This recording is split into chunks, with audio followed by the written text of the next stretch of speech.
My name is Morgan Fox. I'm the Senior Communications Manager for the Marijuana Policy Project. We're the nation's largest marijuana policy reform nonprofit, primarily focused on state and federal lobbying to end marijuana prohibition.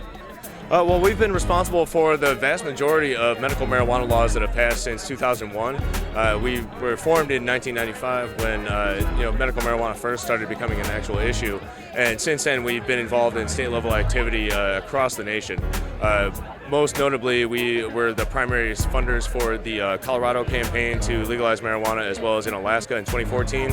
And in 2016, we're involved in state-level campaigns to make marijuana legal and regulated like alcohol for adults in Arizona, Maine, Massachusetts, Nevada, and we're also supporting the effort in California, and we are involved in a medical marijuana bill, or initiative rather, in Ohio.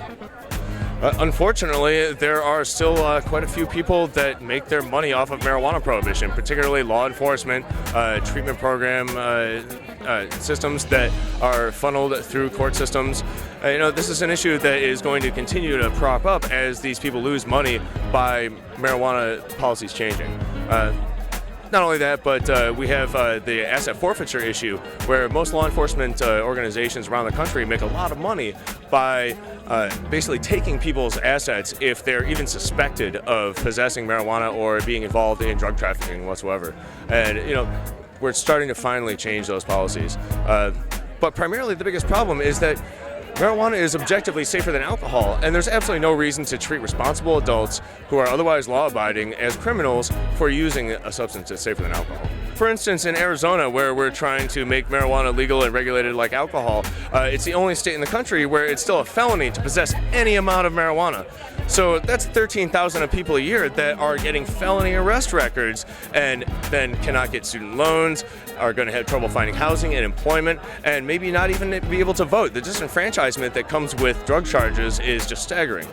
Well, I think that as soon as you get a certain number of states that have made marijuana legal, the federal government is going to have to address this issue. And when you look at the polling, Americans widely support ending marijuana prohibition. The only question is exactly how they're going to do it. And the best way to do that is to remove the federal government completely from the issue and deschedule marijuana, take it out of the Controlled Substances Act, and allow individual states to determine the best marijuana policies for them. Well, we're at mpp.org, and you can also find us on Facebook and Twitter. The best thing you can possibly do is contact your lawmakers. You can do that through our website. Tell them that marijuana needs to be a legal, regulated product, similarly to alcohol, and that people who have the medical need for it should have access to it.